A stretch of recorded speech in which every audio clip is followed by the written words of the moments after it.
सभी को नमस्कार। जैसा कि मैं अपने चैनल पे यूट्यूब पे जो भी है अपने एजुकेशन रिलेटेड वीडियो अपलोड करता हूँ, कॉलेज से संबंधित और शेखावटी विश्वविद्यालय से संबंधित जो भी सिचुएशंस होती है उसके आधार पे। लेकिन एक्चुअल में क्या है कि आज एक ऐसे केस का सामना किया मैंने, जो मुझे पता चला सुबह। जैसे मैं उठा था तब मेरा एक मित्र मेरे पास आया था गांव का।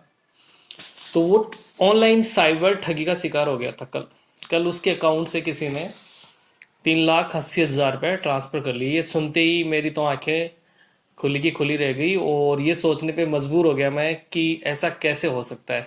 फिर मैंने उसका मोबाइल भी चेक किया। जैसा जैसा उसने बताया मैंने उसमें मोबाइल में भी देखे, उसने आरबीआई में कंप्लेन कर दी, बैंक में टोल फ्री जो नंबर होते हैं उस पर भी कंप्लेन कर दी, लेकिन अभी तक तो कोई समाधान नहीं हुआ।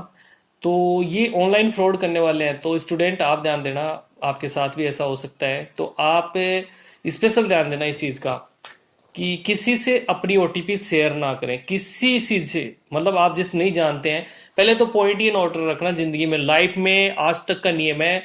भारत के सभी बैंकों का एक महान सबसे बड़ा बैंक है, जो ये अपने जीके में क्वेश्चन भी आता है, भारत का सबसे सभी बैंकों का बैंक, मतलब सभी बैंकों का बाप जिसे अपन कहते हैं भारतीय रिजर्व बैंक। ये है सबसे बड़ा बैंक। तो ये इसकी जो गाइडलाइंस है उसमें कहा गया है कि कोई भी बैंक हो चाहे, वो आपसे कभी भी फोन करके आपकी डिटेल नहीं पूछेगा। तो मान लीजिए अगर आपके पास कभी कॉल आता है कोई भी, तो मान लीजिए 99% वो फ्रॉड कॉल है। तो उसी आधार पे ऐसा आप ध्यान रखना, कभी भी किसी को ओटीपी शेयर मत करना। अब उसकी मैं कहानी बताता हूँ। देखो, ऑनलाइन फ्रॉड करने के अलग अलग तरीके हैं। आपको फ़ोन करेंगे लॉटरी के लिए कि आपकी लॉटरी लग गई है, आपने इतना जीता है, आप अपने मतलब एफडी बना के भेजिए, डीडी बना के भेजिए, ऐसे ऐसे कुछ भी है। लेकिन अब नया कल जो मैंने आज सुबह देखा उसके मोबाइल में, तो एक नए तरीका है। नया तरीका पता है क्या हुआ आपको? अब आपको मैं बताता हूँ। हम एक कंप्यूटर से दूसरे कंप्यूटर पे जुड़ने के लिए, जैसे मान ले मेरे सिस्टम में प्रॉब्लम आ गई, तो मैं अपने कंप्यूटर को किसके हवाले कर देता हूँ? उस कंप्यूटर ऑपरेटर के हवाले जो काम करता है। जैसे जयपुर से कोई कंप्यूटर चला रहा है, वो उसको मैं अपना सिस्टम दे देता हूँ। उसमें बोलते हैं एनी डेस्क आता है, एक एनी डेस्क और एक टीम व्यूअर, दो सॉफ्टवेयर आते हैं। उनके हवाले हम अपना कंप्यूटर उनको दे देते हैं, वो वहां से बैठे बैठे अपने कंप्यूटर में जो भी है वो सही कर देते हैं। उसी हिसाब से मोबाइल में भी ऐसी ऐप आने लग गई हैं, जिसमें मोबाइल में अपन ऐप में परमिशन अगले को दे देते हैं। जो अपन देखते हो आप कि जैसे अपन कोई प्ले स्टोर से ऐप इंस्टॉल करते हैं और उसमें मैसेज आते हैं अलाउ अलाउ अलाउ अलाउ, उसका मतलब है आप अपने मोबाइल की सारी पर्सनल चीजें जो भी है उस ऐप को दे रहे हो, वो देखे कुछ भी करे। तो ये गलत है। आप जिस चीज को नहीं देना चाहते उसको अलाउ मत कीजिए।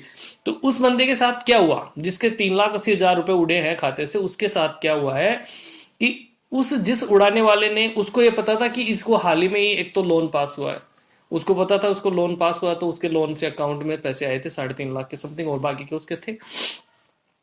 तो उसको पता था इस चीज का। तो पॉइंट क्या था, उसने एक मतलब व्हाट्सएप से, अब आपके पास दिमाग की भी है कि व्हाट्सएप से जो मैसेज आया, उसने उस लिंक पे एक्सेप्ट किया, उस लिंक को अलाउ अलाउ करके उसको सारी परमिशन दे दी।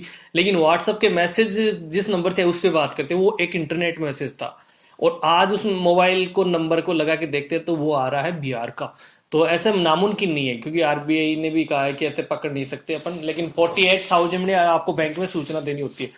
तो उस लड़के के पास जो मैसेज आया व्हाट्सएप पे, उसने उस लिंक पे अलाउ अलाउ किया गया, और जैसे अलाउ की परमिशन उसको दी गई, फिर उसके पास एक ओटीपी आया। ओटीपी आते ही बंदे ने फोन कर दिया कि सर मैं बैंक से बोल रहा हूँ, और अभी आपने लोन पास करवाया था, उसकी लास्ट वेरिफिकेशन बच गई थी, तो वो वेरिफिकेशन आप करा दीजिए। तो अब अगले वाले बंदे ने सोचा कि हाँ, आपने तो बैंक से काम किया था, तो उसने उसको ओटीपी दे दी।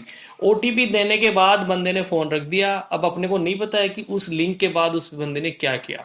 उसके आधे घंटे बाद बंदे के पास स्क्रीनशॉट आते हैं, मैसेज, मतलब अपने फोन पे से 1 लाख का ट्रांजेक्शन, ऑनलाइन ट्रांजेक्शन। कुछ लोगों के दिमाग में मेरा वीडियो देखने के बाद ये भी आ रहा होगा कि फोन पे से उसने ट्रांसफर किए होंगे, तो किसके अकाउंट में किए?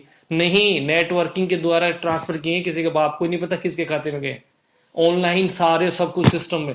तो ऐसे उसने 1 लाख फोन पे से किया, 1 लाख उसने गूगल पे से किया, और बाकी का जो था उसने योनो एसबीआई ऐप के माध्यम से सारे पैसे निकाल लिए। तो मैं यही कहना चाहता हूँ आपसे, आप भी कभी इसी साइबर क्राइम का शिकार बन सकते हैं। तो आप ध्यान रखना, कभी भी किसी को भूल के ओटीपी नहीं देना। कभी भी मोबाइल में कोई लिंक आए कैसी भी किसी प्रकार की अनजान व्यक्ति की, उसको अलाउ मत करना, उस लिंक को ओपन मत करना बिल्कुल भी भूल के।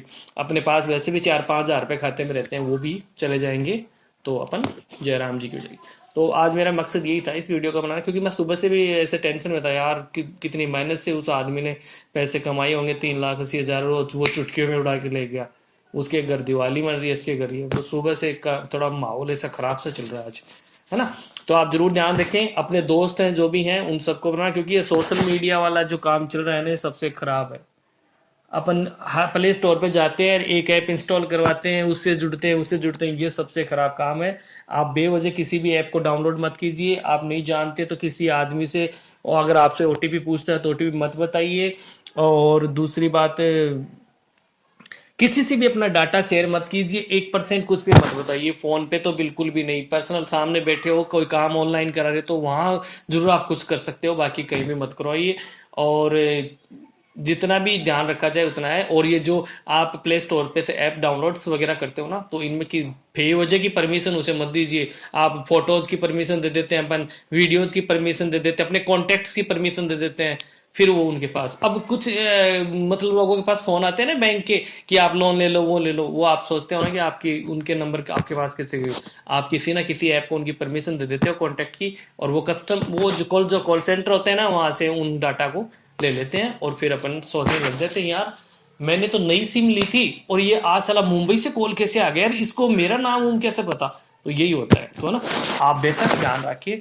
और आप भी साइबर ठगी का शिकार बन सकते हैं, तो इसका थोड़ा ध्यान रखना। अपने अगर परिवार में आप स्टूडेंट हो, अपने परिवार में पिताजी भी फ़ोन चलाते हैं, भाई भी चलाता है, तो सबको बताइएगा कि ये एक फ्रॉड चल रहा है, तो इनसे बचिए। मैंने तो आज ज़िंदगी में पहली बार देखा है। पहले सुनते ही थे अपन कि भाई यार उसके पैसे निकालिए, उसका एटीएम चोरी हो गया। आज आंखों हाल मैंने अपने उसके मोबाइल में देखा है ना, तो मैं तो देखता ही रह गया। बाकी स्कॉलरशिप की मैंने ऑब्जेक्शन लिस्ट डाल दी है ग्रुप में, किसी को नहीं समझ में आए तो मेरे से आके समझ लेना कि कैसे क्या हटाना है। मैंने बाकी वीडियो डाल रखे हैं, देखते रहना। जय हिंद, जय भारत।